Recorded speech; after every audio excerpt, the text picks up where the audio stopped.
नमस्कार दोस्तों, स्वागत है आपका राजंस कैरियर प्राइवेट लिमिटेड के ऑफिशियल यूट्यूब चैनल पर।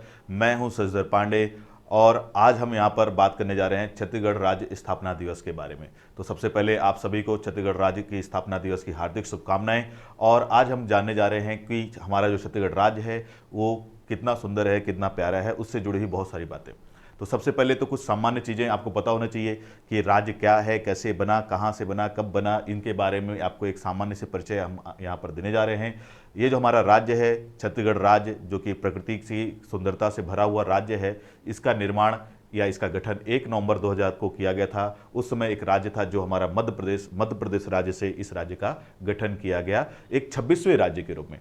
तो ये जो भारत के मध्य में केंद्र में स्थित राज्य है हमारा प्यारा छत्तीसगढ़, इसका गठन पूर्व मध्य प्रदेश राज्य से गठन करके मतलब निर्माण करके किया गया। तो इसके बारे में आपको पता होना चाहिए। और ये जिस समय इसका गठन किया गया 1 नवंबर 2000 को, उस समय ये 26वां राज्य था। इसके साथ साथ हमको देखने को मिलता है कि साथ ही साथ झारखंड और उत्तराखंड जैसे राज्यों का भी गठन हुआ। लेकिन हमारा ये जो राज्य है छत्तीसगढ़, इसने अपने गठन के इन 22-23 वर्षों में अपने साथ गठित अन्य राज्यों जैसे कि झारखंड और उत्तराखंड को विकास की दौड़ में काफ़ी पीछे छोड़ दिया है। तो ये हमारा राज्य लगातार नित नए आयामों को छूता जा रहा है, प्रगति के नई नई ऊंचाइयों को पाता जा रहा है। इसका कारण है यहाँ के जो कर्मठ लोग हैं, यहाँ के जो मेहनती लोग हैं, उन लोगों का योगदान है इन सब चीज़ों के पीछे। लेकिन उसके पहले आपको ये भी जानना चाहिए कि कब ये राज्य किस तरह से हमें बनता हुआ दिखाई देता है, इस राज्य की क्या सीमाएं हैं, इनके बारे में भी आपको पता होना चाहिए। अगर हम सबसे पहले इसके मैप या इसके नक्शे की बात कर लें कि किस तरह से दिखाई देता है, तो कई लोगों का कहना है कि ये जो हमारा राज्य छत्तीसगढ़ वो एक समुद्री घोड़े, जो एक समुद्री जीव है, उसके समान दिखाई देता है। और वहीं अगर बात करें कि इस राज्य की जो आसपास की सीमाएं हैं, कौन कौन से राज्यों से ये राज्य जुड़ता हुआ दिखाई देता है, तो इस राज्य के पूर्व में हमको दिखाई देता है उड़ीसा राज्य, जबकि इस राज्य के हमको पश्चिम में दिखाई देते हैं महाराष्ट्र और मध्य प्रदेश जैसे राज्य। वहीं इस राज्य के उत्तर में हमें उत्तर प्रदेश और झारखंड जैसे राज्य दिखाई देते हैं। तो वहीं हमको दक्षिण में हमको दिखाई देता है क्या, तेलंगाना और आंध्र प्रदेश जैसे राज्य। तो ये राज्य जो है हमारा कई पड़ोसी राज्यों से घिरा हुआ है। ये जो राज्य हैं ये सभी इसके साथ किसी न किसी तरह से अपनी सीमा साझा करते हैं। वहीं अगर हम और बातों की बात करें कि ये जो हमारा राज्य छत्तीसगढ़, इसका नामकरण कैसे किया गया, तो इसके बारे में भी इतिहास में अनेक मान्यताएं प्रचलित हैं। लेकिन जो सबसे आकर्षक मान्यता है वो ये है कि ये जो छत्तीसगढ़ नाम है इस राज्य का, वो यहाँ पर स्थित 36 गढ़ों या किलों के आधार पर इसका नामकरण किया गया है। और ऐसा कई इतिहासकार मानते हैं कि यहाँ पर छत्तीसगढ़ राज्य में 36 गढ़ या किले हुआ करते थे, जिनका विभाजन शिवनाथ नदी, जो कि छत्तीसगढ़ की एक बहुत ही महत्वपूर्ण और शायद सबसे बड़ी नदी है यहाँ की, उसके द्वारा किया जाता है। तो छत्तीसगढ़ की जो सबसे बड़ी नदी है हमारी शिवनाथ नदी है, उसके उत्तर में जो 18 गढ़ थे और उसके दक्षिण में जो 18 गढ़ थे, उनको मिला करके ही इस राज्य को छत्तीसगढ़ कहा जाता है। तो ये इस राज्य के नामकरण की बहुत ही सुंदर व्याख्या है। और अगर अन्य बातों की बात करूं मैं आपसे, तो हमको ये देखने को मिलता है कि ये जो राज्य है, इसकी जो वर्तमान राजधानी है, बहुत ही सुंदर राजधानी रायपुर और नया रायपुर, ये इसकी राजधानी दिखाई देती है। वहीं अगर बात करें इसके जिलों की, तो इस राज्य में जब इस राज्य का निर्माण हुआ तो कुल 16 जिले थे। लेकिन सरकारों के द्वारा लोगों की सुविधाओं को ध्यान में रखते हुए जिलों की संख्या में लगातार वृद्धि की जा रही है और वर्तमान समय में कुल 33 जिले हमको यहाँ पर दिखाई देते हैं। वहीं अगर हम बात करें शिक्षा के क्षेत्र में, तो ये राज्य अपने शिक्षा के लिए पूरे देश भर में जाना जाता है। यहाँ पर शिक्षा के अनेक केंद्र हैं और वर्तमान समय में 4 ऐसे शासकीय विश्वविद्यालय हैं यहाँ पर जो सरकार के द्वारा मान्यता प्राप्त हैं। वहीं अगर हम बात करें यहाँ की राजनीतिक व्यवस्था की, तो यहाँ की राजनीतिक व्यवस्था भी लगातार स्थिरता प्रदान करती हुई दिखाई देती है इस राज्य को, क्योंकि हम देखते हैं कि जब इस राज्य का गठन हुआ तब से लेकर के इस राज्य में हमेशा ही स्थिर सरकारें रही हैं।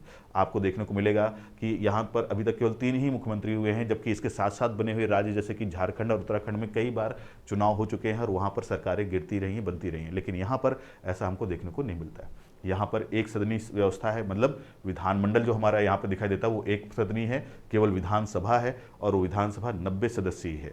और इस 90 सदस्यीय विधानसभा में आपको पहले मुख्यमंत्री के रूप में श्री अजीत जोगी दिखाई देते हैं, तो वहीं दूसरे मुख्यमंत्री के रूप में हमें श्री रमन सिंह दिखाई देते हैं, और वहीं वर्तमान में जो तीसरे मुख्यमंत्री के रूप में हमें कौन दिखाई देते हैं, श्री भूपेश बघेल जी। तो ये सब आपको सामान्य परिचय है इस हमारे राज्य का। और अगर हम बात करें कि ये राज्य जो है अपने न्यायालयी तंत्र के लिए भी, अपने न्याय के लिए प्रसिद्ध है। इस राज्य का जो अपना उच्च न्यायालय है वो आपको कहाँ दिखाई देता है, बिलासपुर में। तो ये कुछ ऐसी सामान्य से चीज़ें हैं, सामान्य बातें हैं जो इस राज्य की खूबसूरती को हमें दिखाते हैं। और अगर हम बात करें कि कुछ अन्य जो मैंने जैसा बताया आपको कि इस राज्य में जो हमको सबसे पहले राज्यपाल दिखाई देते हैं वो भी हमको पता होना चाहिए। तो उसकी जानकारी आपके सामने यहाँ पर है कि सबसे पहले राज्यपाल कौन दिखाई देते हैं, श्री दिनेश नंदन सहाय, और वहीं पर वर्तमान जो राज्यपाल हैं वो श्रीमती अनसुईया उइके जी हैं।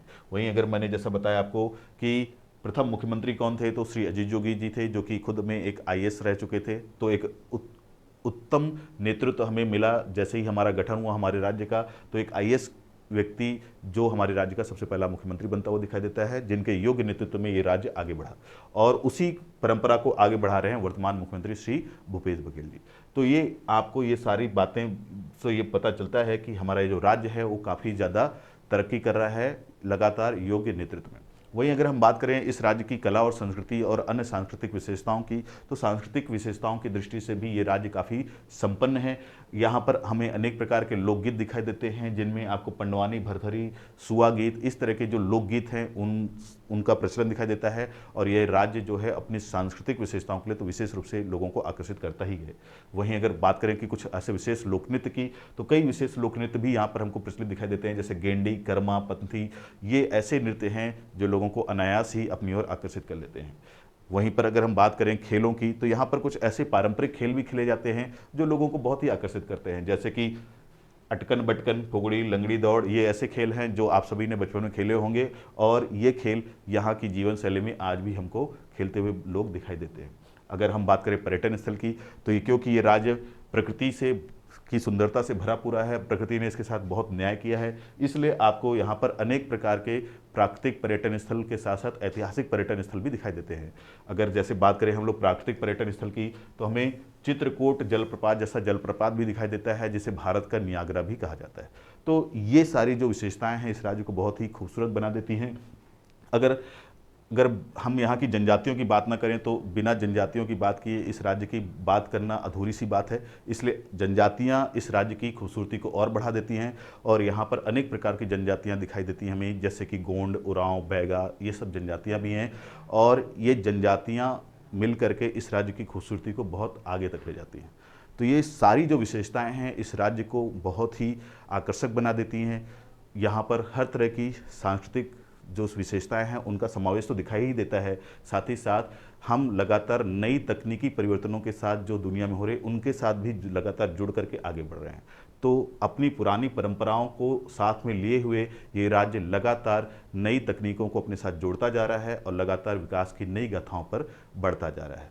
तो इस 23वें राज्य स्थापना दिवस पर एक बार पुनः राजहंस कैरियर प्राइवेट लिमिटेड की ओर से आप सभी को हार्दिक शुभकामनाएं।